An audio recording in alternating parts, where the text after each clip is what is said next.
What's up, guys? I want you to look at this retirement tax plan. In a little bit, I'm going to show you how Tom and Linda Carter saved nearly $500,000 in lifetime taxes in their plan. But before I show you how that happens, and quite frankly how this happens with a lot of retirement plans, it is crucial that you understand how required minimum distributions, or RMDs, work and how they can potentially really impact your retirement plan. I promise you, this is one you don't want to miss.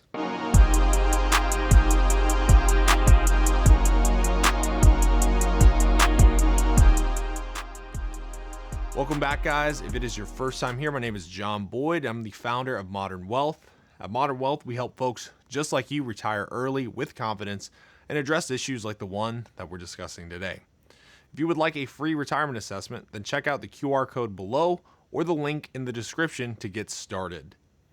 So what is an RMD exactly? A required minimum distribution is the minimum amount you're forced to withdraw each year from most tax-deferred retirement accounts, whether you actually need the money or not. Under current law, if you are born after 1960, you generally have to start RMDs in the year you turn age 75. If you were born between 1951 and 1959, it's 73. And if you were born in 1950 or earlier, it's 72. This applies to traditional IRAs, rollover IRAs, SEP and simple IRAs, pre-tax 401ks, 403bs, and 457 plans. Now notice I did not mention Roth IRAs or Roth 401ks, and that is because Roth dollars are exempt from taking RMDs. That makes Roth dollars even more powerful as a long-term planning tool. Now, let's talk about how RMDs are actually calculated. The IRS publishes life expectancy tables, and you're going to use the life expectancy factors associated with these tables to figure out your RMD. So let me go ahead and just screen share here for a second and show you kind of like a real example of how these RMDs would be calculated. So this is somebody, we're going to just keep it simple here. We're going to say that they're born January 1st, 1950. Their IRA account balance on 12/31 of the prior year, okay, because that's a key part of this formula, we're just going to say it was $1 million. So $1 million was their IRA balance on 12/31 of the prior year. Their spouse is their primary beneficiary here, and we're just going to say it's the same age. If you're wondering why this is relevant, depending on the age of your spouse, who your beneficiaries are, etc., that may impact the amount that you have to take out. So again, just purely to see how much this could potentially be on $1 million balance for this individual who is 75 years old, you can already see it. It's around $31,000 that they have to take out of their IRAs. Now, if they have multiple IRAs out there, let's say he has 250 in one, 250 in another, 250, right? You get the idea, right? There's four worth 250 each. Then he can take it all out of one account. He can prorate it across all of them. IRS doesn't care. They just want their money and they want to get paid. So as long as they take out that roughly $31,000 figure, they're good to go. Another nuance that you need to be aware of is that employer plans, like 401ks, are usually going to be treated separately. You generally have to take that plan's RMD from that specific plan. So you can't just blow it off and take it from an IRA. So if you're hearing this and you're thinking, this kind of seems like a pain in the butt, well, a lot of people think that, right? A lot of people blow off dealing with RMDs because you have to take them so much later in life. And then once you get there, it's a pain in the butt. Again, when I started early on in my career, I was on the 1-800 broker line at Charles Schwab. And this time of year in December, you get blown up with people complaining about having to take their RMD. So again, not very fun. I can tell you from firsthand experience. Now, what if you blow off taking an RMD? Well, if you do that, the IRS can charge a 25% penalty on the amount you should have taken. If you catch the mistake and correct it in a timely way, generally within a 2-year correction window, and file a special tax form, that penalty can be reduced down to 10%. Now, this is something you definitely don't want to make a habit of. The goal is to be proactive, so you're never scrambling at the year end to fix whatever your RMD situation is. So the $1 million question is, do you actually need to worry about RMDs? And the answer to that is, it depends. RMDs are most painful when you have large pre-tax balances. Like I'm talking, think a few $100,000 to maybe multiple millions of dollars is when maybe they can get a little bit uncomfortable. Other times where the RMDs can be a pain is if you don't really need the income. So let's say that you have Social Security, a pension, and other sources, maybe a rental property, whatever it is, and those cover all your lifestyle expenses in retirement, then that RMD is going to be a nuisance. The other times it's a pain in the behind is if you live in a high tax state like California, right? If you live somewhere like California and you're paying a boatload in state taxes on money you don't even want to take out, it's going to make it uncomfortable. Finally, if you live a long time, those RMDs progressively get bigger and bigger and bigger. So the longer you live, the larger those RMDs will get and potentially push you into higher tax brackets, potentially drive up your Medicare premiums, potentially increase the taxation of Social Security benefits. Again, it is a nasty thing and ultimately erode that inheritance that you're going to leave for your heirs down the road if you don't play your cards right. Now, on the other hand, if your balances are modest and you'll be using most of that money for living expenses anyway, then RMDs are more of an administrative to-do than a disaster. You still want to plan around them, you still want to think about them, but it's probably not going to be some big RMD bomb that you have to worry about. So if you're watching to this point and you are someone where you think RMDs are likely going to be an issue for you, let's go through a case study for a couple that will have RMD issues and talk about how we can address them. So this is Tom and Linda Carter. They are 63. They're already retired. Tom gets $2,600 a month in Social Security. Linda gets $2,750, and then Tom gets a $20K a year pension. Their home is paid off, and they're spending a little over $7,500 a month. Now, from a balance sheet perspective, things are very pretty. They have over $1.6 million in pre-tax retirement assets, and they have about $230,000 in non-retirement liquid assets in the form of their brokerage account and bank account. Now, transparently, for Linda and Tom, we're not really worried about them running out of money. In fact, they could probably spend more and be just fine. Their problem, however, is RMDs will cause tax issues down the road since Social Security and their pension is covering the vast majority of their bills. So let's take a look a little bit deeper at their balance sheet here.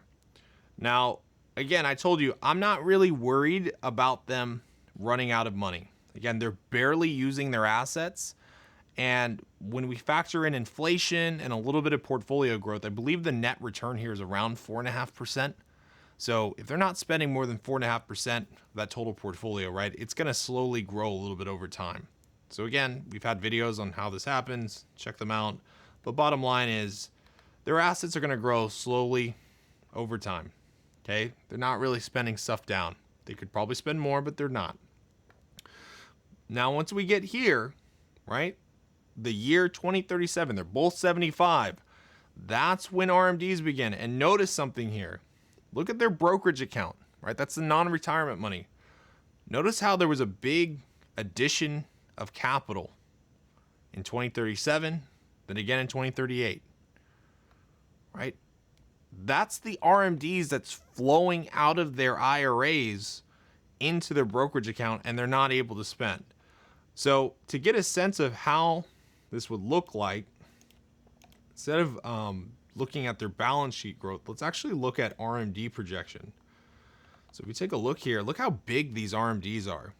Projected to be 150, 160, right? Remember, I told you they get progressively bigger and bigger and bigger and bigger. By the time they're in their late 80s, 90s, right? It's well over $250,000 in required minimum distributions that they're forced to take out. Now, I know a lot of people are probably looking at this and thinking like, well, that's champagne problems. Who cares, right? Who gives a crap? What's the big deal about it? The issue is that you're paying a lot of unnecessary tax here because you're being forced to take money out of your IRA that you didn't want to take out. Again, imagine somebody told you had to claim 150, in this case, in income on your tax return, and you're like, I didn't even want to take the money out, right? That would be uncomfortable, and that's what ends up happening with a lot of retirees. Now, what's the solution here? Well, the solution, let me go ahead and just pull this up for you guys so you can see it a little bit better, is we are ultimately going to save them a projected almost $500,000 in lifetime taxes. Now, how we're going to do that is we're going to convert up to the 12% tax bracket of their IRA dollars every single year over to Roth. So we're going to convert little by little every single year, filling up that 12% tax bracket over to Roth. And what this will look like, let me see if I can pull this up. Here it is. Again, not a crazy amount. Could we be more aggressive here? Certainly we could. But again, you can kind of see it right here. 52,000, 51,000, 65,000, 67,000, right? So we're doing little conversions year by year by year. And then eventually, once those RMDs begin, and obviously we're already past the 12% tax bracket at that point, conversions are going to stop. So do we get rid of the RMD issue entirely? We don't. They're still going to have to deal with RMDs inevitably. But if we take a look here at the very far right, it says tax-free account balance. That's the Roth dollars that we're starting to build up. And you can see we start to get a pretty sizable Roth piggy bank later on in the plan. Now, with all that money in that Roth, again, tons of different ways we can go about it. Some clients might want to view that as a long-term care fund down the road. Maybe they want to use those dollars completely tax-free in case their medical needs go up substantially. That's a great piggy bank for that. Maybe they want their heirs to inherit a completely tax-free piggy bank, right? So having those Roth dollars is nice, and it also reduces the overall lifetime taxes. So again, it's a thing of beauty here if we're able to convert. And quite honestly, the sooner you're able to do it, the better. One other thing that I will add that isn't illustrated here is that real life isn't a steady flat line of growth, right? We understand that crazy market conditions are going to happen, right? We're going to have 2020 COVID sell-off. We're going to have 2008 financial crisis, right? We're going to have one-off events where markets tank. When that happens inevitably in this plan, I don't know when it will happen, but when that happens, that's a great ad hoc opportunity for us to take any stock assets that's in their IRAs and go ahead and convert it over to Roth. The reason why that we would do that is, imagine stocks are down 50%. They're down 50% and you convert it over to Roth, you're going to allow them to recover in the Roth, and you're going to get much more bang for your buck in terms of that Roth conversion. So again, this is what it looks like. Again, just to tie it all home, that's the projected taxes saved over their lifetime, but it could be much more with more proactive planning. So now that you are more of an expert in RMDs and you can see how they can impact a plan and how you can reduce this risk, do you even need to worry about them? Well, if you built up significant pre-tax balances and expect to live a long time and hate the idea of writing big checks to the IRS in your 70s, 80s, and 90s, then yes, you should absolutely be planning around RMDs. If your balances are more modest and you'll be spending most of that money anyway. RMDs are still important, but they're less of a tax bomb. They're more of a planning detail to stay on top of. Either way, ignoring RMDs is a bad strategy. Smart tax planning, thoughtful cash flow design, and where appropriate, Roth strategies, and even qualified charitable donations, which we'll touch on in a different video, can dramatically reduce how much of your lifetime savings ultimately goes out the door in taxes. If you found this helpful, feel free to subscribe to the channel and check out the resources in the description. And if you want help building a retirement income and tax strategy around your own situation, reach out to us at www.modernwealth.com. That's modern spelled with no vowels, wealth.com. I'll see you next time.